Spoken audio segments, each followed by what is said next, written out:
with GenAI, although you have an ecosystem with MCP and RAG and everything set up, what now is acceptable, because there's this label GenAI on it, that sometimes a simple process, what was first done with manual programming in minutes, now can take up to hours. And they're like, yeah, but it's cool, right? Because it's GenAI. There is too much, I think, acceptance now for it. So yeah, cool project, but that doesn't mean we should not do everything we learned in the last 60 years on how to do actually good IT. Hello everyone, welcome to Green IO. I'm Gaël Duez, and in this podcast, we empower responsible technologists to build a greener digital world, one bite at a time.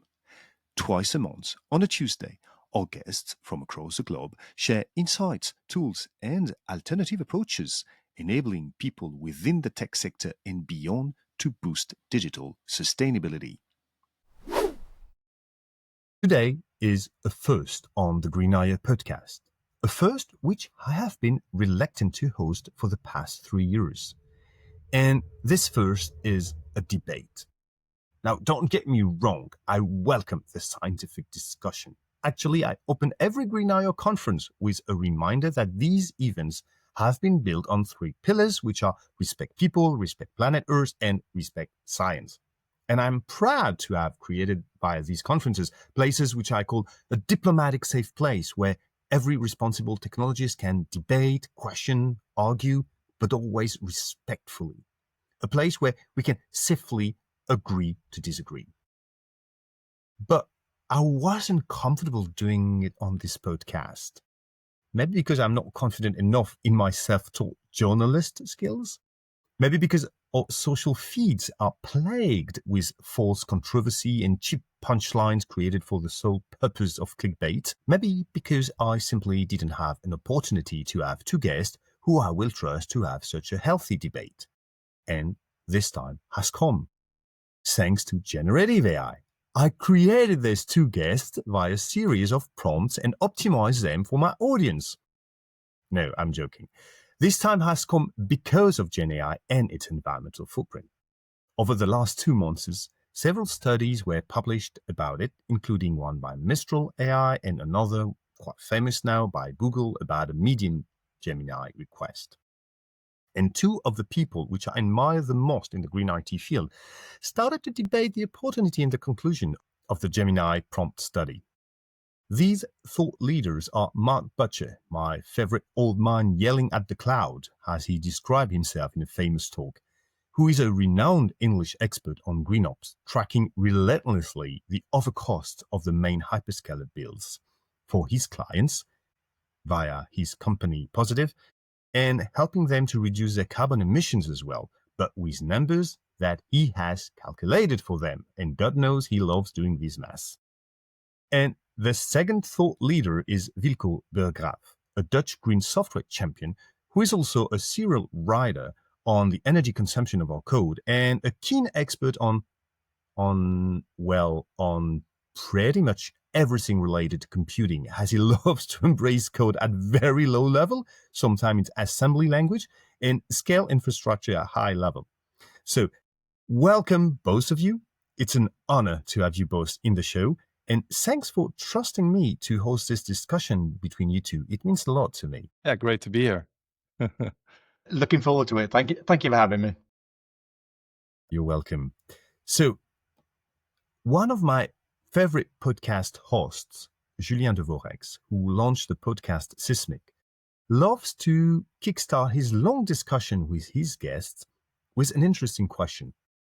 Could you tell me about the glasses you wear to see the world? A nice way to remind his audience that we always speak from somewhere, and that our understanding of a situation is rooted in our own history and belief system. And for once, I'm going to borrow his approach to help our listeners to better understand where you folks speak from when it comes to GenAI. So here's my first question. What has GenAI brought to your world so far? So for me, I started GenAI before I knew about green software and green IT, right? And I'm always have been someone who's very passionate about IT in general, also green IT, but about IT since I already am very small. And I'm also open, I think, about it. I'm an autistic person, neurodivergent. And for me, always the issue is that my brain abstractly thinks way quicker than often how I write or speak. So from the moment that I started using GenAI and kind of dumped all the thoughts I had in my head right into this prompt, and there came more structure out of it, was like, hey, wait, this thing is distilling the things that I'm thinking. And I can also then use it kind of to more structure how I think and critically how I think. And that, like, how do you say it? Almost, launched a way of how I did my job. And I kind of already had, I think, a career where I did some really crazy stuff, from like building as a junior developer an application that eventually calculated the real estate value of 1 million of the 8 million objects in the Netherlands, to developing a complete new programming language for the .NET language while finalizing it, X Sharp. But then now also could like do way more stuff than I already could. So for me, it was really the accelerator, where I think that it's now often overpromised, by the way, to be honest, the X10 and that kind of stuff. But for myself, I really had kind of that experience. And this really also helped me in writing, because I know what the topic is. I know all the details, but often I have sometimes problem with the structure of how do I set certain paragraphs of certain sentences. And if I then read them back in traditionally, if I completely write them themselves, it didn't read that well. So everything I write, by the way, is me. I just let like AI help me a little bit in structuring and how I set it up. And this is also the reason why I think I can create so much content. And I hope also that it's very useful content, because that is for me the biggest reason why I do it. But yeah, that is, I think, a high overall of this. Thanks a lot for sharing, because that's not always easy to state.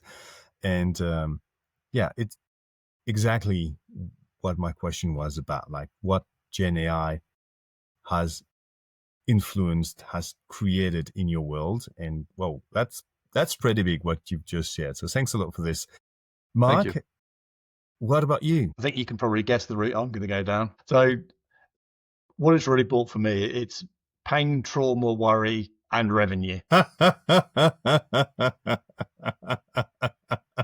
Yeah, and it's a so there's a small chance that I'm a pessimist in life, and it's the way that AI is being applied, and whether you call it AI, machine learning, whatever you call it, it's the way that human nature is using this technology.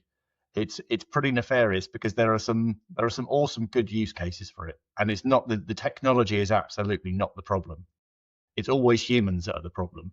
And when I say kind of the worry side of things, is I try and take a kind of a wider viewpoint, rather than just the how this is burning energy and how people are using it kind of thing, and how it's being how suddenly large companies who pretend they have no money have suddenly got billions of dollars to throw at this. It's amazing how they can't pay their staff well, but they can still find billions of dollars to throw into a new technology that's unproven. But it's, for me, the worry actually is the damage we're doing to ourselves as people, and also the damage we're doing to the next couple of generations. So what I see with AI at the moment is it's not really about AI sort of cutting jobs as such. It's more about AI limiting the availability of jobs. So I'm already seeing this if you look into space, such as the graduate recruitment space, where our kids are now really struggling to find jobs, because entry-level jobs, new jobs, are disappearing.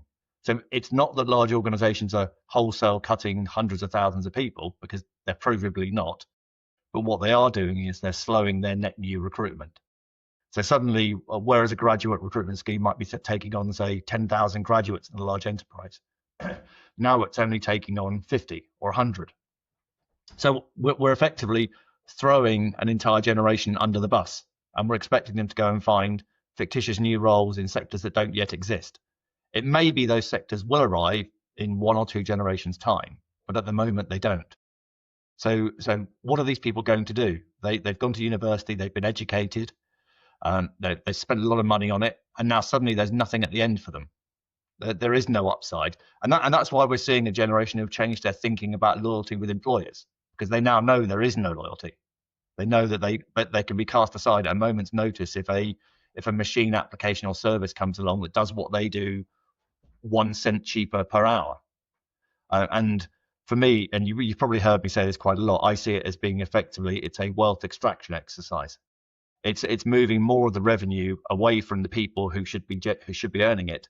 It's moving it into the hands of the 0.01%, who really don't need it, because they don't need another $10 billion, another $20 billion. It doesn't change anything in their lives. So whilst I always talk about the whole environmental impact, it's the wider system impact that worries me. And that's before you get on to, when Wilco was talking there about using AI to structure writing. So he's one of the people who I would kind of trust to use it, because what he's not doing is AI generated slop. He's taking well thought out arguments and just using them to structure it in a way that makes sense for an English speaking audience, which is valuable when you're not a native English speaker. But yeah, if you look at LinkedIn, you see every day now is the amount of garbage, nonsense, and crap that's out there, and you can smell it straight away. The moment I see a post, you can almost smell that cadence. You just see it in the post, and you go, "Come on, big guy, have you not written this yourself? Have you not got a single opinion yourself?" And for me, the worry is that, again, going back to the slightly nefarious nature of the big tech sector, it's also about we're letting an unknown algorithm control our thoughts, views, and beliefs. And gradually it's shaping how we think. It's giving us facts that don't really exist. You just look at the recent example of the infamous Deloitte's report in Australia, where it cited completely made up references, it made up documents, it made up case studies. And no one really seems to think that's a major problem in Deloitte's. They actually think that that's okay to be doing. And it's shocking. And so we're seeing, so my real biggest problem is humans by our very nature, we're a little lazy, and we're letting a machine now think for us. Increasing numbers are just saying, handing over our thoughts to the machine that we don't know who's behind it.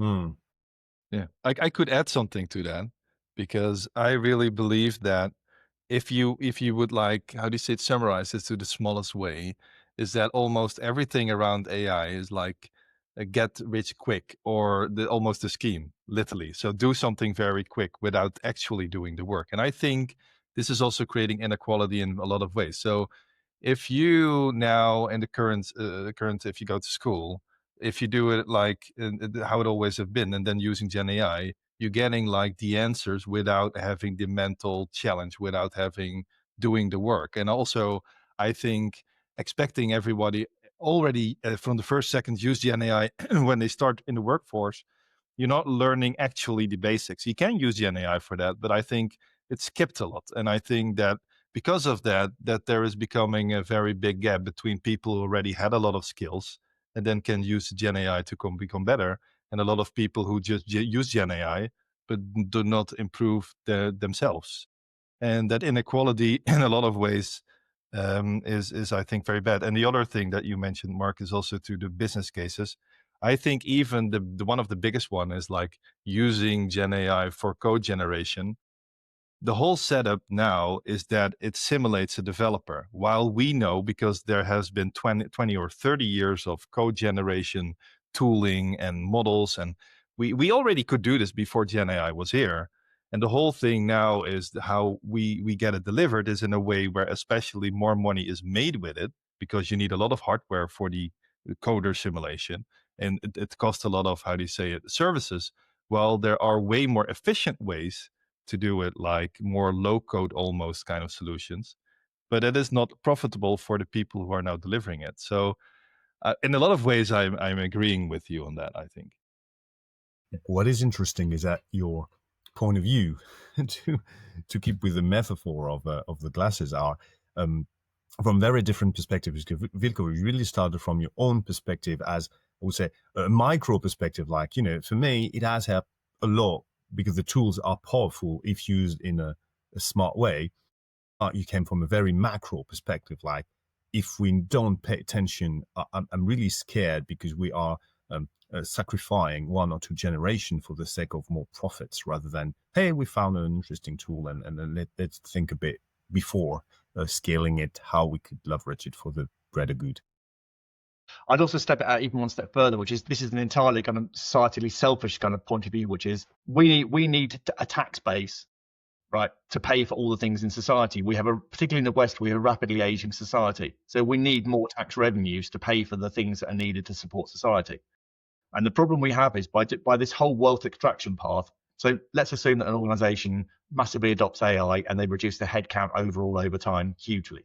That means there's money not going to the taxpayers. Those taxpayers are the ones who actually contribute a huge amount of the tax base.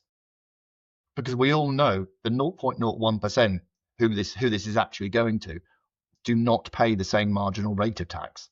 They pay a large amount of tax, but that's disguised by the fact that they're literally worth billions or nearly trillions in some cases now. But their marginal rate of tax isn't the 40 or 50% that most common normal people pay. It's normally in the region of 3 to 5%.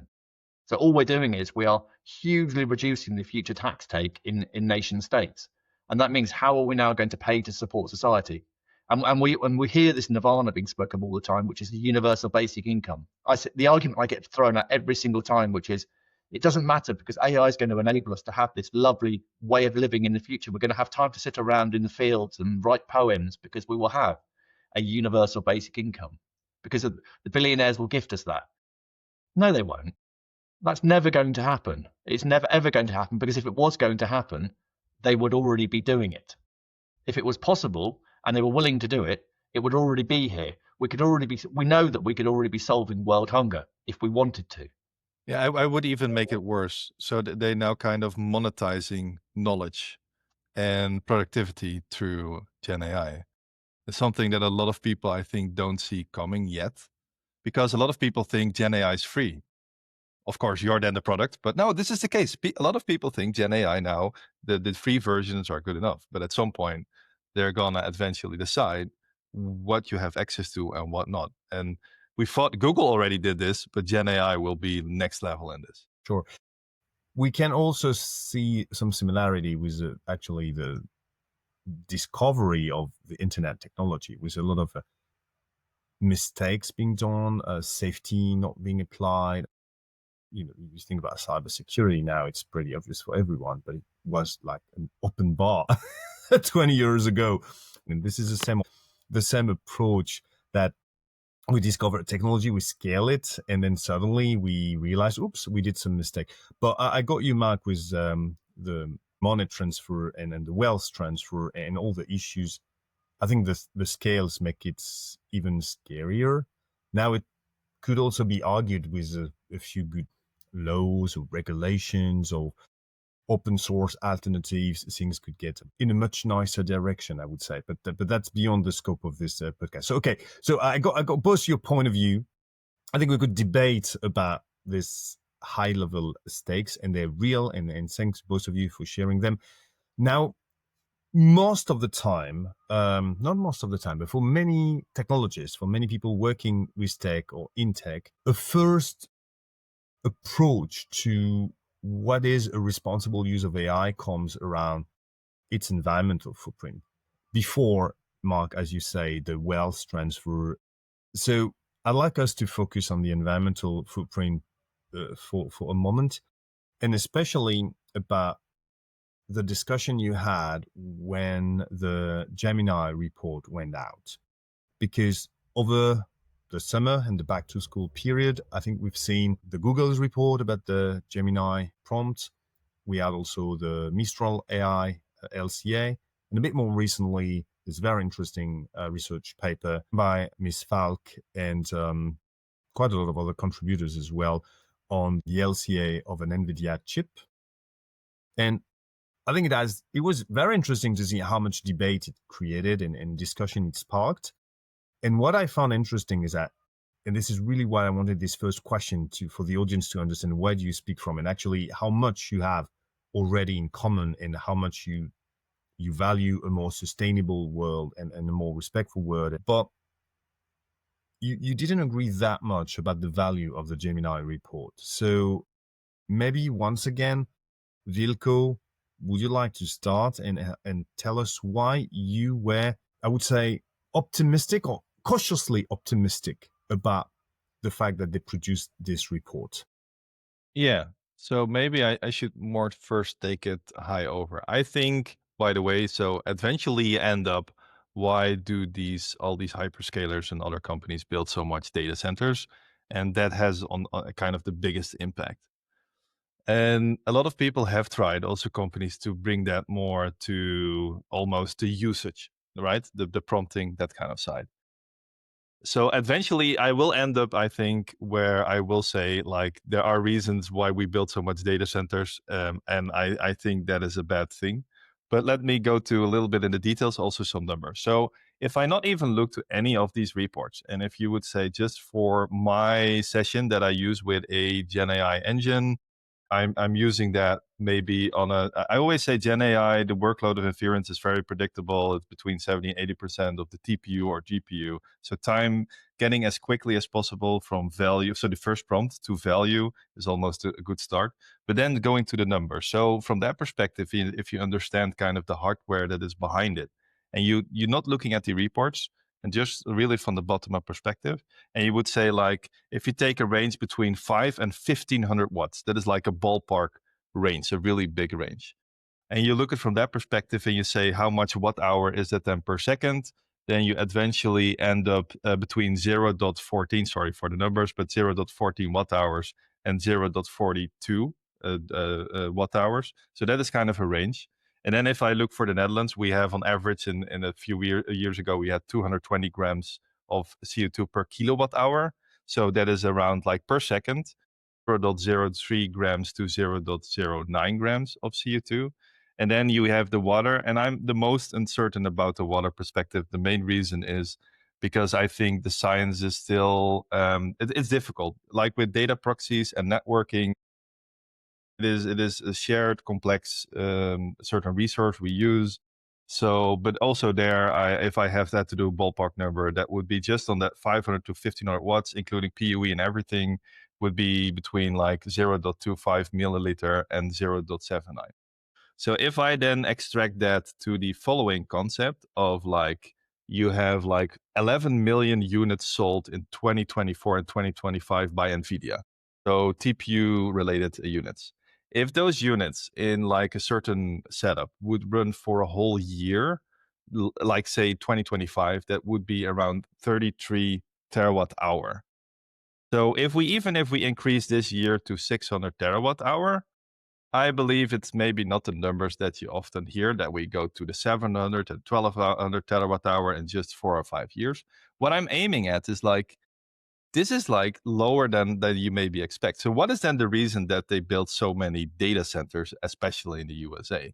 And I think that the main reason is because I think AI is often used as an excuse to get licenses and to build data centers. And that there's also a lot of traditional default racks with CPUs and other services that they try to sell added to this. So now I'm going back. So if I'm going to the core, how I started with the 500 to 1500 watts kind of ballpark, then even the Sam Altman, although I think it was a little bit too low, is within that frame. But then we get to the following. I agree 100% that what the reports say is that they often do not disclose all data. And we have a distrust there because we ask for many, many years, and I think Mark does this every day, for more correct data. We need more data. But from my perspective, that would mean that it will be 100% more or something, but I don't think it will affect or be 10. But that is my perspective. Now I'm going to my perspective in the operation, and I think Mark is going to be more in LC and strategy. But in the operation, for us to be more responsible is more, if we create a baseline, and we can do this now, how can we improve that baseline? So I'm less focused on the reporting and the lifecycle assessment. But on the reporting and lifecycle assessment, you want to be correct. You want to do it right, and especially at scale. And especially because a lot of marketing and sales, there are a lot of figures mentioned that are far off if you do the total aggregation of all the numbers. And that's why I think that all the AI numbers are a sensitive topic. And especially if you find this topic very important, you want it to improve. You want it to have less negative impact. So this is my overall perspective on this. Where the last thing I want to say is that the Mistral numbers, I think, were the only one that were if I did my last calculations, if I base it on that 500 to 1500 watts, it was 4 times the amount that I would expected it to be. So it was a bit higher than the Google and what Sam Altman said. Cool. Just to wrap up what you've just said, basically, if I understand you right, you say by an order of magnitude, what Google shared with us is good enough to help us create a baseline? Google or no, on the operational Mistral? side. So the little numbers for me as someone who wants to improve a certain AI ecosystem, that was a nice framework. But if you look at what they mentioned about the numbers, if you would have to report on it, it was not correct. And Mark is completely correct at that, from my perspective. But from an operational perspective, that's still useful. Yes, and that's why I was happy with it, while a lot of people, I think, were less happy with it. But yeah. Okay, so let's talk to the less happy people. Mark, how did you welcome this? Because I'm trying to balance things here a bit. From the 4 to 5, I would say, massive hyperscalers worldwide. So Microsoft, AWS, Google, Alibaba, and Oracle. Google is the only one who at least did a bit of a calculation and share it with the others. So I guess this is why it was very much welcomed by many people in the community. But then a lot of voices, very respected voices such as yours, say that it could actually drive things in the wrong direction rather than being just one step in the direction of a more sustainable use of AI. So could you explain maybe why you were so vocal about it? There's so many reasons. So stepping back on it a little bit. So was it good that they released a report? Yeah, absolutely yes. But the report was littered with so many glaring errors, mistakes, made up numbers, nonsensery. Effectively, it's a PR and marketeer's piece of content. That's all it was intended to be. It's intended to drive revenue growth for their services. So basically, it's like hiding in the open. And because none of the numbers that are in it, the underlying methodology seems absolutely sound. The way they did it, no problems whatsoever. It's how they've presented the data, it's how they've manipulated the data, and it's what they've willfully excluded from the data is what causes the problems. Because you cannot do anything with the numbers they shared. They don't mean anything. There's no totality. There's no breakdown. There's nothing in that you can use to drive a different decision inside your organization. What it was virtue signaling, coming out and saying, here's something we've tried to do. And what really frustrates me, particularly about the giant tech companies, is they sit there and they whine about this being really, really hard. They say, oh, you don't understand how difficult it is to do this kind of thing. You say, well, you seem to find it easy enough to find ways of charging people. You have no problem working out the unit costs when it comes to amounts of money. That's sublimely easy for you. If I was to go to them and say, I've got $100 billion market, pick any of the hyperscalers, I've got $100 billion market you could have tomorrow morning, but you've got to invest time and money to do it. They would throw everything at that. Yet when it comes to this, they say, oh, we don't have the time and the resource, and it's really too difficult. These are the smartest people on the planet. If they wanted to solve the problem, they could solve it tomorrow. So one of the things I find is I'm a little bit vocal online about this. So obviously I alienate the hyperscalers sometimes. And one thing I'm certain is I know I'm definitely not getting a job with any of them anytime soon. And but one thing I find is I get a lot of information from people who work at those hyperscalers. So a lot of the stuff I get in the background comes from people who actually work in the organizations who say, I can't share this publicly, but this. And some of the but this stuff is absolutely shocking. So some of the things that I hear around saying, they've massively cut the sustainability team. They've massively cut investment in reporting. They've told us no one can talk about this. No one is allowed to talk about it on pain of being fired. It has to go through the PR team. You go to some of the hyperscalers, you ask them a sustainability question, and you get pointed at the same canned nonsense content that has not been improved, changed, or updated in years. Or you get a series of vague promises, or you get their account teams coming out and doing that nodding thing where they go, oh yes, we're hearing this and we'll take this back internally and we'll definitely get back to you. And then years passed and nothing has changed. But if there was revenue associated, by God, they would move quickly. So why aren't they? What is it they don't want to share? So I don't even mind, and it sounds really weird, but I wouldn't even mind if they came out and said we are terawatts of energy and billions of tons of carbon, because then we can make conscious decisions as consumers. Because at the moment, the biggest problem actually is not really which hyperscaler's AI is more or less worse than the other hyperscaler's AI.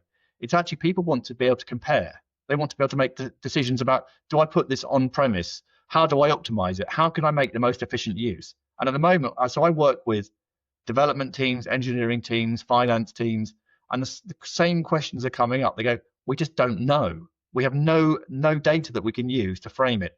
And when this kind of nonsense report like the Gemini one came out, I mean, even Google's own AI thought it was nonsense.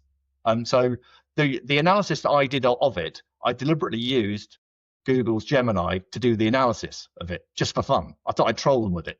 And even their own AI said it was a worthless piece of content.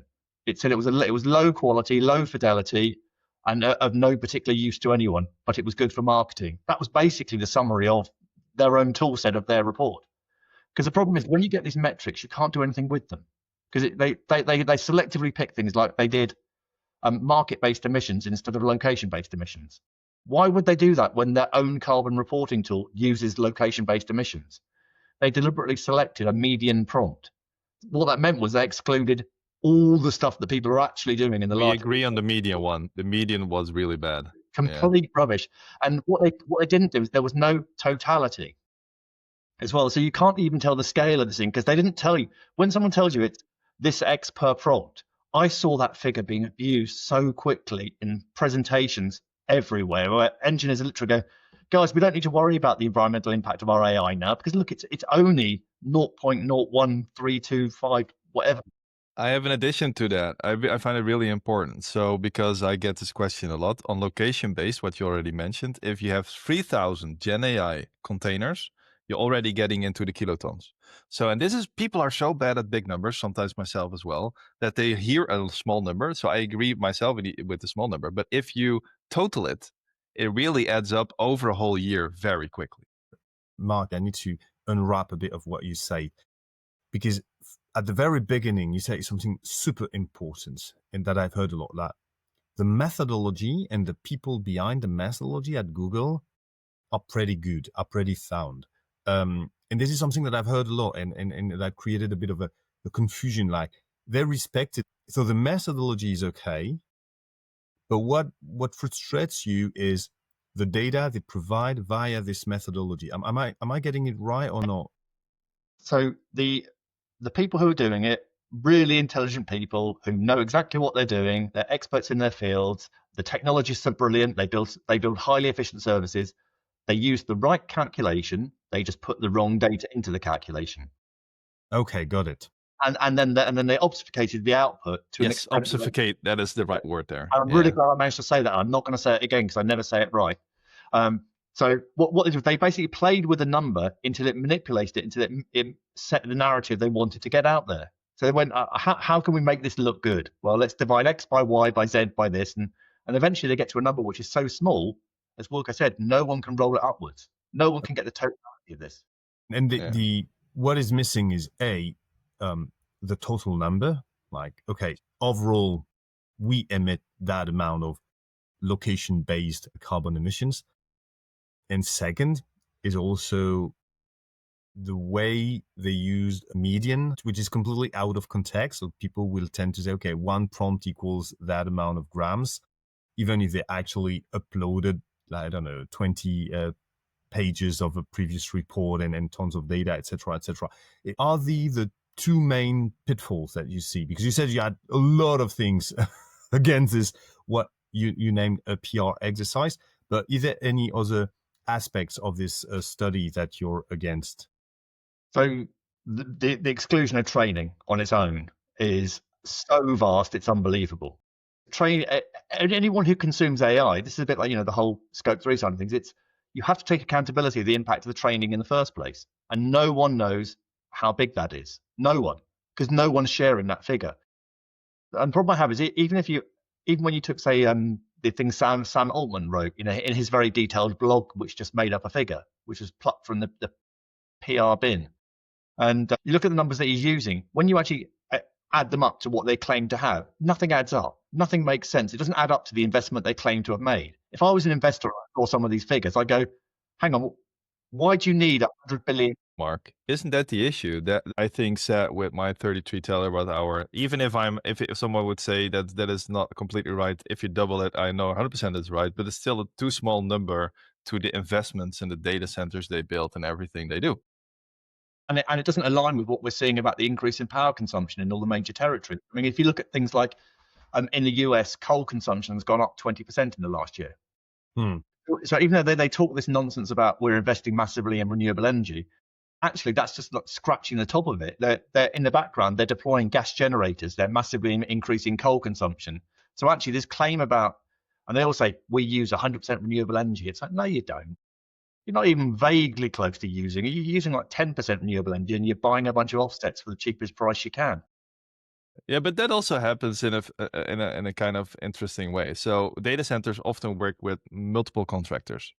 And one of the things is like, hey, your company is a power supplier. We make you responsible for the renewable energy. So if they often say we do it ourselves, they outsource it, of course, because they outsource a lot of stuff. And then what often happens is that not always the renewable energy at the location is actually used. That is also one thing. And that is also, if we talk about location based, I'm often also talk about indirect emissions because grids needs to be stabilized and you also need certain power sources for this. So location based is even not where we eventually hope we end up at correct numbers. We're getting eventually hopefully there, but yeah, it is a complex topic. I understand that for some people it's hard to follow at some point. And maybe that is also that sometimes they try for marketing and sales, whatever company are, you try to make it simple. But oversimplification is also dangerous, I think, especially in combination with climate change and climate impact. Electricity grid is definitely a complex topic. And just as a reminder for people not familiar with market-based and location-based and even grid-aware computing and that sort of things, market-based is based on accounting trick, to be honest, where you buy offsets. So it can be different sort of offsets. The quality might differ, but it is not actually related to the electricity you consume at one specific spot for your data centers versus location based, where we use the carbon emissions average of the very location where your data center is based to put it into the numbers and calculate the emissions. So it can be absolutely possible for someone doing market-based calculation to have a data center powered in very coal heavy region with almost 100% non-renewable energy to claim to be 100% renewable energy and have very low emissions because they actually buy electricity somewhere which is not directly used by them but by someone else, but they claim that they invested amount of money to produce this clean energy. And this is this sort of accounting trick. Now, that, to be fair, several people explained to me that it's actually a good thing because it forces them to invest massively in renewable energy. It can be highly debatable whether this investment would have occurred with or without the hyperscalers putting this money on the table. I would add to that because if I talk to customers or potential customers, I have to say the first question is how do you deal with offset within your group or organization?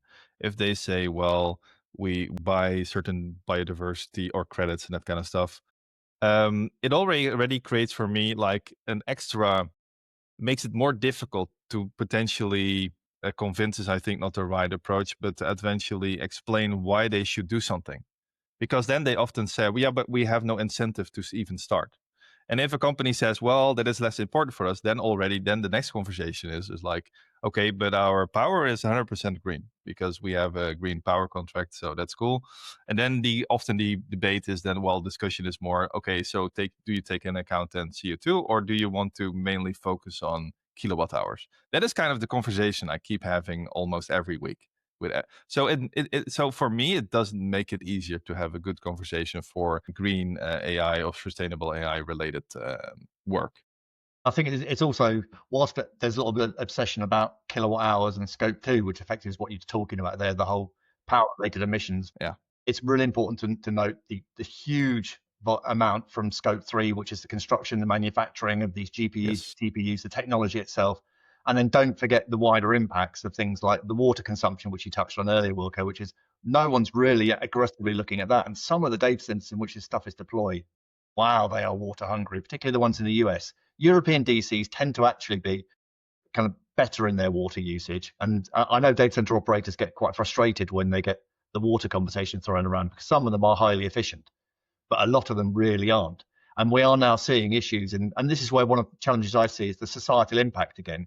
which is the big hyperscalers and data center providers are putting themselves up against society now, because they're starting to force these things through. Because if you look at what's happened in the UK over the last year alone, since our new government came in, they designated data centers now as critical national infrastructure. And the reason why that's really important is it means the planning laws no longer apply. So local people can now no longer object to a data center being put in their back garden. It can be pushed through from central government really quickly. And it means they get priority over control over access to things like power now as well. So we're now seeing, power and water, we're now seeing limitations in areas where you've now got this giant multi-megawatt facility going in. And that now means that you cannot build a factory next door because there's no power. You can't build a new housing estate because there's no power. We're now going to see the future where there's going to be water shortages in areas simply because it's all being used for the data centers. And if there's an issue locally, just say there was a gigantic power issue locally on the grid, it means the data center gets priority. So the locals don't get priority. And Mark, just to play a bit of the devil advocate here, we hear a lot, especially in Europe, question about digital sovereignty and the fact that we are completely dependent on the US providers, okay, like to an extent which is almost unthinkable. With GenAI, it's almost 100%. I'm not going to lie. It's above 90% for sure. But is it something that makes sense for a government to say, we will build our own data centers and we will build our own infrastructure to make sure that actually we will be a bit less dependent of a foreign country, which used to be a very close ally, and it's a bit less reliable these last years. If we kind of pick apart how people use enterprise IT, going even wider than the whole AI thing, is the cloud providers. They have done such a good job of convincing us to use all this new shiny technology, even if it's as sophisticated as containers or serverless or functions or platforms. It's nonsense. You look at how most people consume their cloud services, they're still deploying virtual machines. It's still 80-90% is a bunch of virtual machines with some storage and some networking connecting it. All you're doing is, by going to the public cloud, is you're finding the most expensive way of consuming IT. There is no more expensive way. 100% agree. And actually, every single company who uses the public cloud could actually reduce their IT spend by about 40% immediately by just behaving like a service provider themselves. It's really weird that the public cloud providers came along and went, we'll give you the ability to scale up or scale down. And they went, oh, awesome. And everyone threw all their stuff onto it without even thinking they could have done the same thing themselves. Because this whole idea they give you is limitless scale. You look at the average enterprise and say, how variable is your usage? You go, oh yeah, well, we grow on average by 15% year on year. You go, okay, well, do you need to massively spike and peak and grow and shrink it? Well, one of our applications does, but the other 900 don't. Everything else is predictable usage. So you could actually put all these workloads into better locations. And also, we always say it's hyperscaler versus on-premise. It's not. We used to have a vast economy of managed service providers who could provide infrastructure as a service. And we just chose to stop buying from them. It's really weird. We will not support our own companies, particularly in the UK. We always say, why don't we have any unicorns anymore? Why don't we have any big tech companies coming through? It's like, well, because we won't spend any money with them. How do we expect them to grow if we won't even spend money with them ourselves? And I've seen this recently the UK government has just invested in a bunch of AI growth zones, they're calling it, which is so ludicrously short-sighted and stupid, because in the background, they've also signed giant long-term commitments with Amazon, Microsoft, and others. So you're throwing billions of taxpayers' money into a black hole to create services that you won't even buy yourself. And you're 40% of the economy. How do you expect to grow tech companies if we're not willing to consume them ourselves? And the whole sovereignty thing, again, I mean, it was that brilliant court case recently in France where Microsoft were forced to admit that none of their services were actually sovereign. And it's finally been unpicked, but everyone knew it. It's not like it's being a hidden thing. But my question was more related to the infrastructure. And of course, then comes a question, who operates the infrastructure and what kind of services will be run on these infrastructures? But I was wondering if the UK was under-equipped in data center, or if it was just more related to, we want to be champion of AI. Until sort of a year or so ago, the UK had echoing amounts of data center space, but we were still building it because the venture capitalists wanted to gouge and get a bit more money. But suddenly, because suddenly the massive scale of AI and people throwing billions into, or even trillions now effectively being thrown into it, suddenly actually all the data centers are now very, very full, and it is now increasingly hard to get capacity. Okay, got it. Maybe in the UK, in the Netherlands, maybe we have, and also heard other stories that we have a lot of data centers in the Netherlands that to be equipped. I'm not an expert in this. I recently also talked with Max Schultz about this. He also been on the podcast in the past. Is that there are now more, how do you say it, requirements to power per server rack, and that they kind of need to rebuild certain, or how do you say it, to convert them into more modern data centers, and that costs a lot of money, and the investment for the normal data centers is often not there. So what now happens is often that a big space of the data centers in the Netherlands that we could use is empty, and then the places that are then filled is mainly because that is the maximum power capacity of that data center. And this is apparently happening on a bigger scale than I expected, because I also thought like, yeah, apparently we're building all these data centers because all the ones we have are nothing that you could add to it or anything. Sadly, apparently that is not the case. Definitely, the grid's ability to support the availability of power in the locations where they want to put it is the problem. And and also a lot of the time it's also linked down to how the whole kind of connectivity to the grid works in the first place, where particularly if you get in the UK, it's a long queue and you can't jump the queue. And that's what really is frustrating the data center builders, is that they want to put these megawatt facilities everywhere, but they cannot actually jump the queue to get a connection. And so they're waiting, and these queues can be 10, 20, 30 years long as well if you're at the wrong point of it. And so it's not necessarily the lack of availability of the data center, it's there isn't enough power to drive what's going to go into the data center. And Wilco's right, the power per rack is gone exponentially upwards. So I'm now seeing, I mean, if I go back even just 5 years, I used to work selling data center services, and we used to see the average power per rack was about 4 kilowatts. Then it went up to about 7 kilowatts. And now, so just take one requirement I saw just last week. A customer came and said, we're going to be deploying 40 racks, each with 50 kilowatts. Yeah. And that itself, going back a few years, would have been a giant data center in its own right. Now it's just a row of racks. But that takes out an entire facility's power consumption now. Yes, so I think also it's a double role. So three things. So I think, by the way, also earlier about sovereignty, I think that there were for a long time a lot of company, because of security and wanted to be in control, they didn't went to the public cloud. And then at some point, I think the IT budgets at companies, they rose above, and I mean big companies, above 5, 7, 8%, and they start thinking maybe we can outsource some, because then it potentially can be cheaper. And I think that was at some point a certain mistake.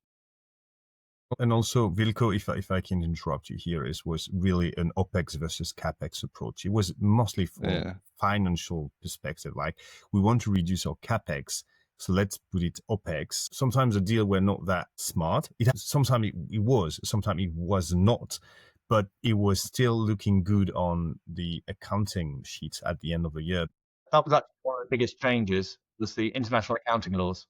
And so when the international accounting laws changed, because it used to be, most big companies used to lease huge amounts of IT equipment, and then that enabled them to take it off the balance sheet.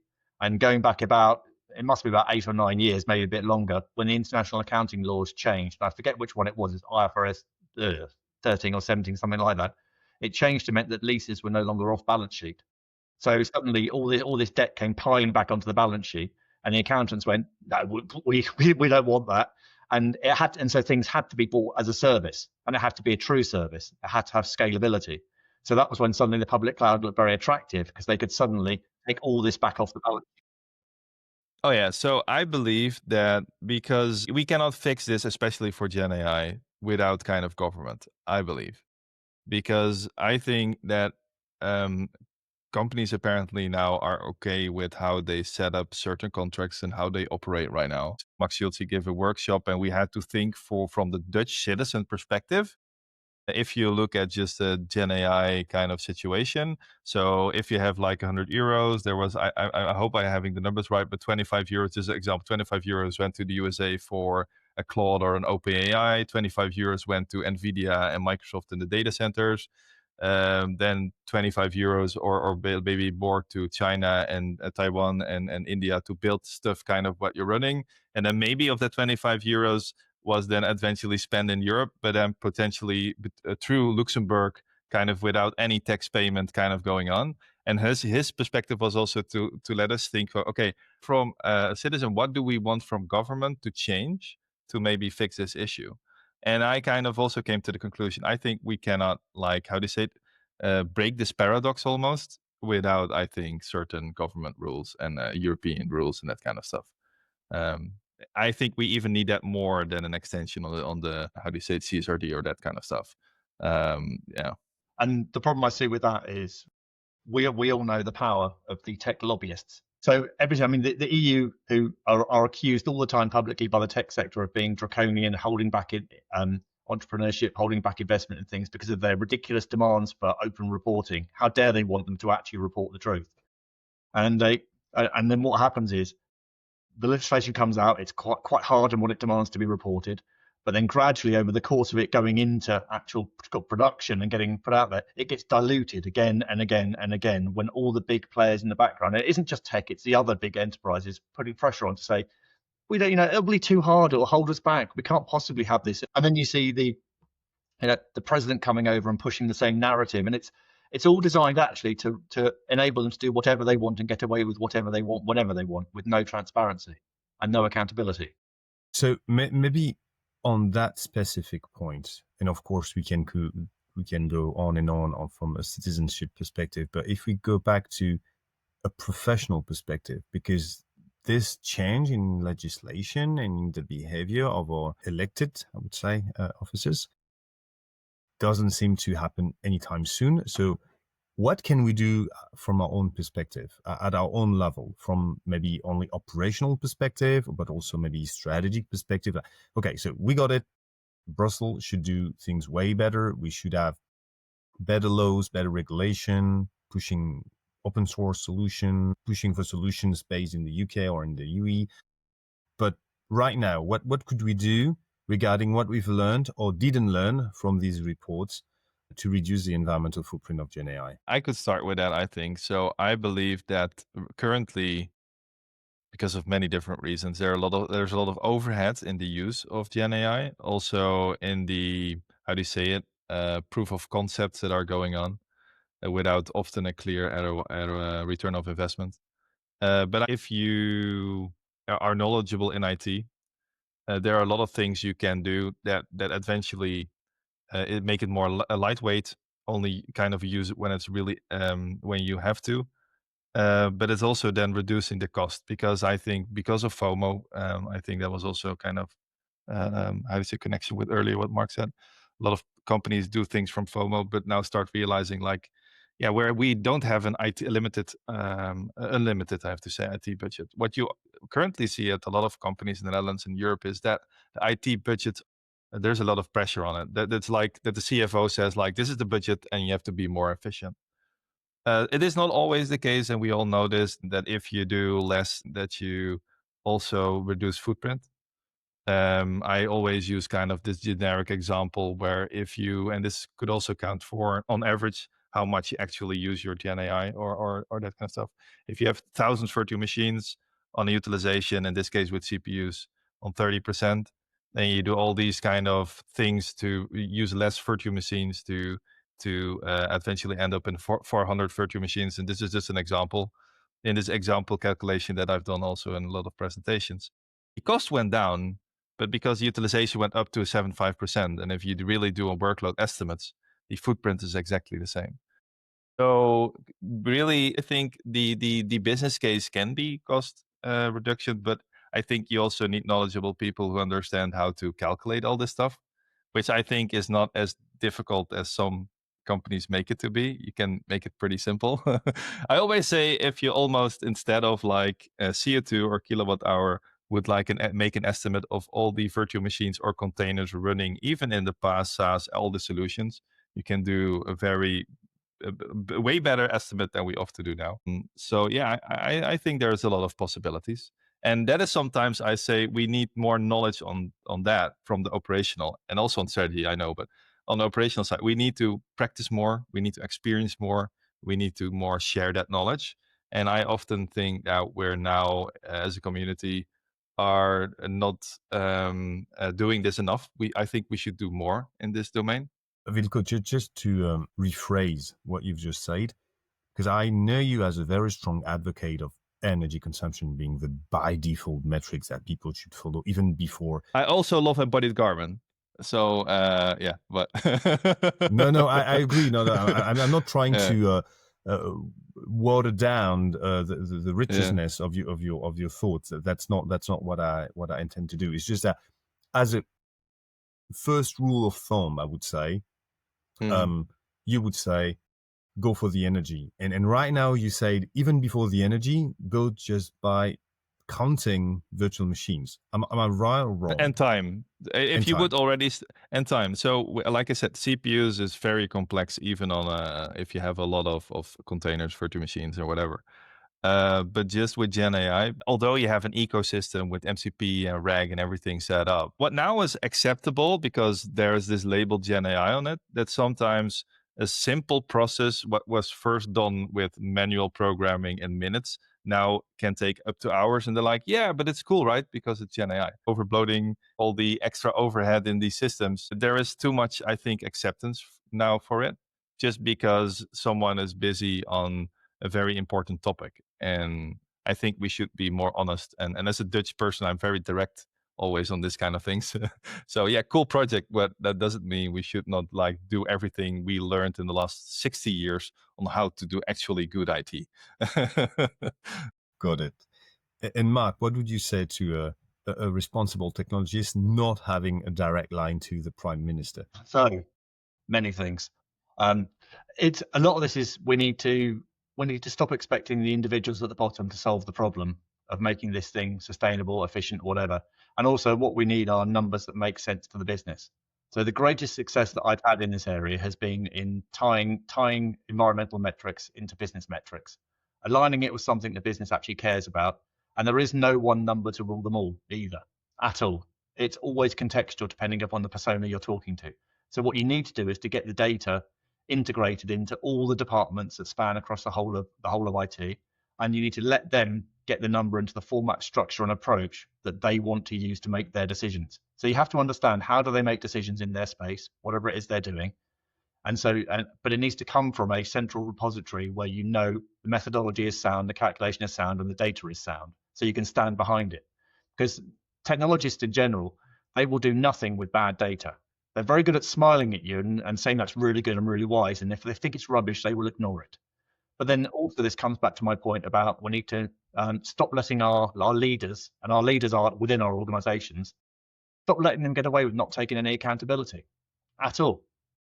Because the one thing I find is we always talk about this whole thing about cost saving and efficiencies, but enterprise IT in most organizations is woefully inefficient, vast amounts of waste. You could walk into any big enterprise tomorrow morning, and I can tell you I could find 30, 40, 50% straight away in a heartbeat. But they claim to be cost focused. They're not. The reality is people don't really care about saving their organization money at all. They pretend they do. So at the moment, we give people metrics they don't care about. And what I find is environmental metrics are something people actually do care a little bit about, or enough people care about. So if you can give them the data in a format they trust, in a way that's granular, in a way that they can manipulate to align with, whether it's a footprint per application, per service, per business unit, if you can start looking at not just the totality, but the efficiency of your consumption. Because again, most CTOs that I talk to, if you ask them how efficiently are they consuming their digital services, they don't actually have a clue. And it's a great unspoken truth. If you go into most cloud deployments, woefully underconsumed, massive amounts of waste. And the same thing applies on premise. The same thing applies to every decision about what they buy. Is we're not making the best use of what we buy. But actually, if we held our leaders accountable, if, for example, at leadership level, they had a KPI for efficiency of consumption, we could make a massive dent in consumption overnight. But the biggest thing that I talk about when being more sustainable in IT is we have to shift from reporting the thing. People then move to optimizing the thing, which I always describe it as that's like trying to stop the tide coming in. You're sweeping away the water every day and you think you've won, but then the next wave hits you. So we have to shift away from that to avoidance. And avoidance is like, don't build your house right on the seafront. Build it at the top of the hill. Build it in the right place at the right time in the right way. So change your strategy, change your governance, change your best practices. And the biggest success overall that I found, if you want to drive progress in a large enterprise, so if you're at the bottom and you want your business to care about sustainability, tie it to risk. If you can get into the risk people and they understand the implication of this, whether it's the future of the business, whether it's climate risk, whatever it is, yeah, that they have so much ability to drive projects and to control things and make things happen. And because you have to change your alleged best practices and standards, you have to do things like address how do you develop things. And for a lot of this in the first place, if you weave in all these metrics and data points into the risk process right at the very start, you'll find that a lot of these AI projects won't get funding in the first place because they don't actually stand up to any form of interrogation. Because the most sustainable service in IT is a service that you don't build or run. Yeah, it makes a lot of sense. Maybe also a little bit. So I know that I talk a lot about low-level coding and software and architecture. Something that I did not mention, I think, in the podcast is that beside being a solution architect, I also been a CTO for 3.5 years of a small company where we delivered portfolio management systems to pretty big boardrooms. So that really also learned me a lot about how they think in this case about decision making and how to deal with research. And most of the time is how do I finances look like in the next 10 and 20, 30 years? That's kind of also the sad reality. But if I look at the conversations I have, is the first thing we often discuss with a potential customer is how do we set up this business case? Because if we start talking now with your IT manager, the first thing she or he is going to say, what's in it for me? And often they don't have a sustainability goals themselves. And also, I think from all the things we do, I think 30 to 40%, especially what I do not show on LinkedIn and all the things I do, is based on okay, how does indeed within these companies decision making process is going on? How can it eventually, um, I think, achieve indeed the things what Mark is talking about, like the most sustainable things are the things you do not even do, and this can also be from a political perspective because a lot of things is not data driven within companies. It is often, yeah, we have a certain budget and we just want to empty it. That happens a lot. But I would say, in a nutshell, if I'm a developer, I go for virtual machine times time. And if I've got a bit more time for energy, but I will also actually write emails, sort of stuff that stick, to someone's mailbox saying, I believe that there is some risk here and there. And I'm just a concerned developer, or a concerned tech lead that we actually are getting exposed. And if I'm a more senior leader or a CTO or a CIO, I should basically change a bit my dashboards. Not all of them, but just start incorporating sustainable metrics. That makes sense. And build a business case around it, obviously, which can be cost savings, but that can be other as well. For the developers, maybe what I did not mention, and this counts for coding and GenAI, is that a lot of the generic patterns, independent of the language, the ChatGPT environment, is often that if we use a certain resource that we don't use it in the time we use it to the fullest degree. It's kind of the unwritten rule in sustainability. If you have something already, try to use it to maximum with the least amount of negative impact. But then the other things are, I think, more important is we have a lot of things that we do is waiting from coding to infrastructure to a lot of things. And we waste a lot of energy and also resources there. And the other one is also a very, I think, open door is bottlenecks.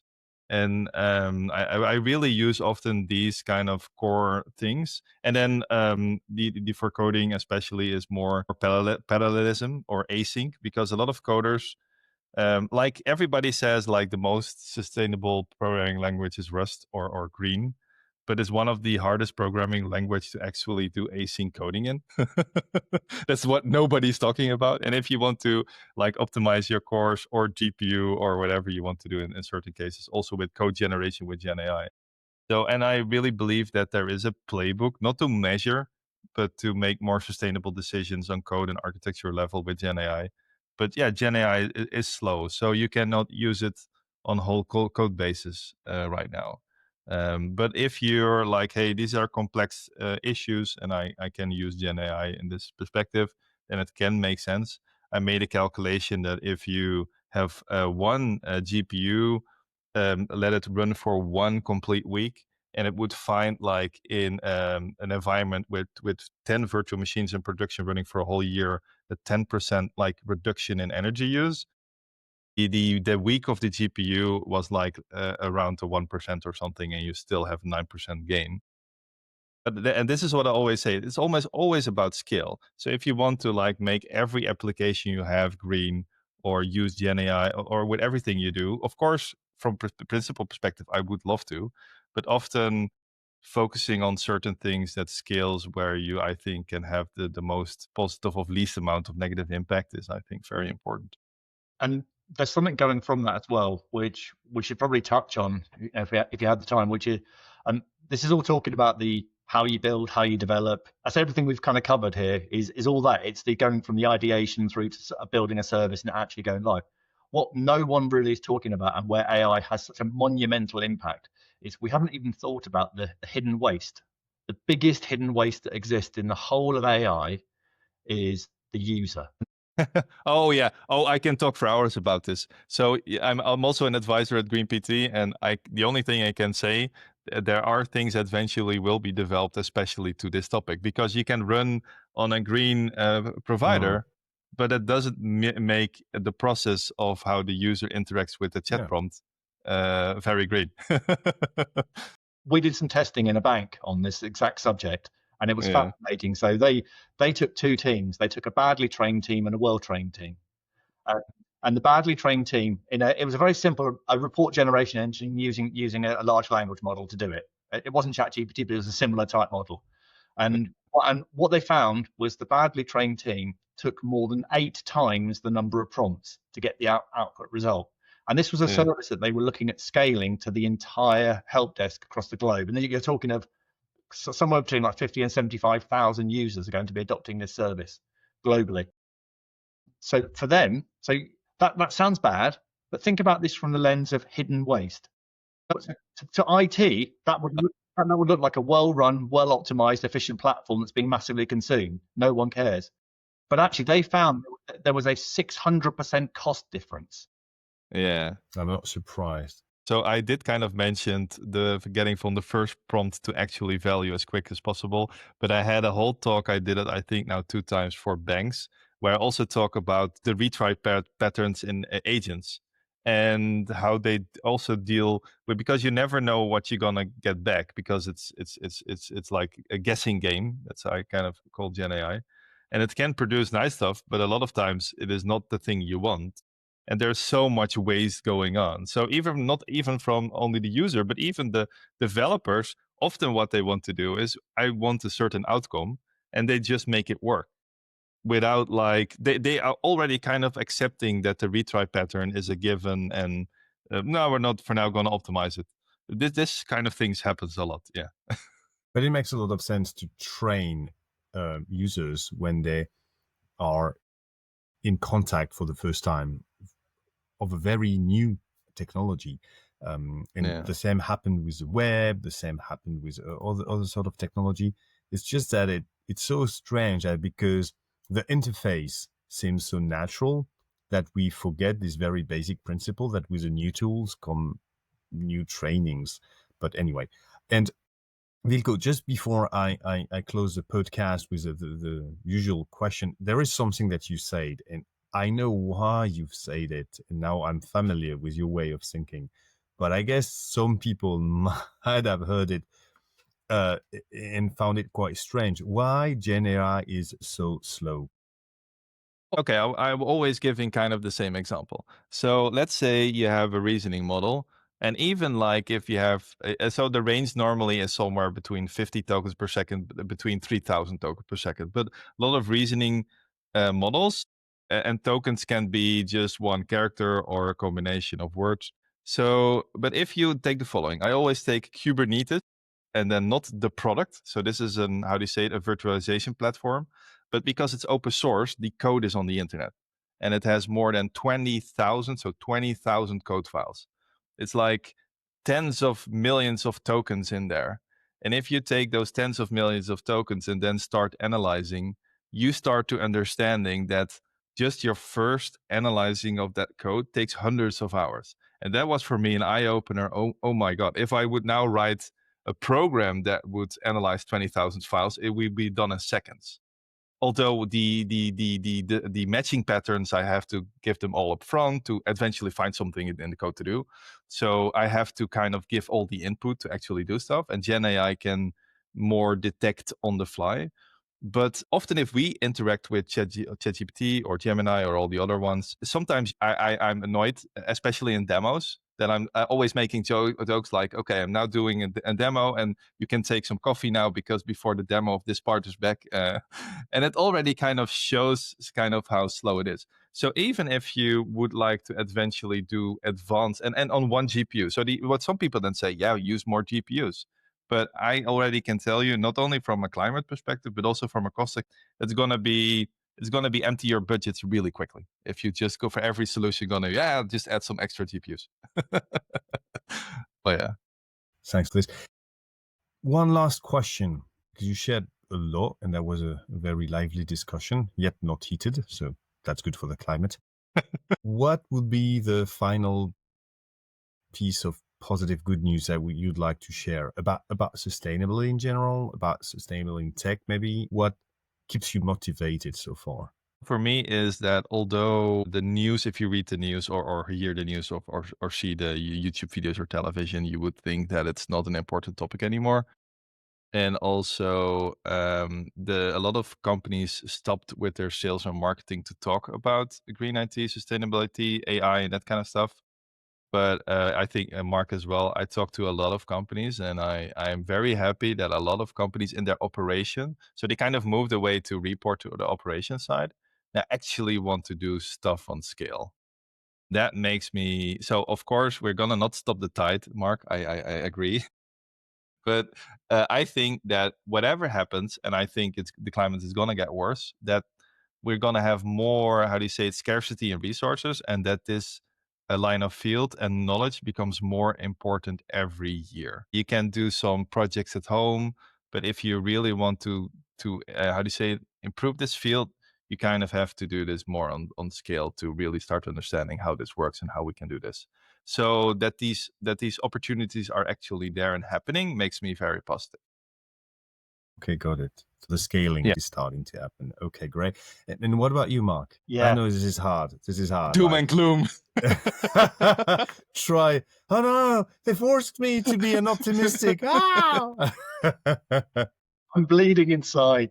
But I would agree wholeheartedly with what Wilco shared there. But also, what I'm seeing is a lot of companies are resetting their targets, and I actually think that's a good thing. Which is, I know, sounds weird. If you see an organization pushing back their net zero target to 2050, people say that's horrifying, it's ridiculous. It's not, it's reality. What it shows is they're finally understanding the problem they're trying to solve and are doing something about it. And I do agree, it's gone from being in the forefront to being pushed into the background of conversations, but that's because they understand the complexity of it now. So they now realize they cannot be talking openly and greenwashing so openly about things that they're doing. So they have to be sure, they have to have facts. So a lot of that, and what I'm also seeing is, in a nice way, is the herd mentality is strong. So across sectors, it's accelerating really, really fast, particularly financial services because of their focus on risk. But they're now understanding they have to do something, and they are proactively now starting to actually do it. So we're shifting from that mode of let's report a made-up number and give it and put it on a shiny PowerPoint into the world of we're holding people accountable. We're actually doing something. What have you done? When are you doing it? How did you do it? Can you share your learnings? So, and the nice thing and the most wonderful thing about the green ops sector is it's the least competitive and most friendly sector I've ever worked in, where people who you would think that you would not want to share anything with, we all share everything with all of us because we all know how hard it is. And what I'm seeing is more and more people appearing in the sector every single week. And so for me, that's an indication that there's money in them there hills. And that's a good thing because we need there to be money in this sector to drive the development.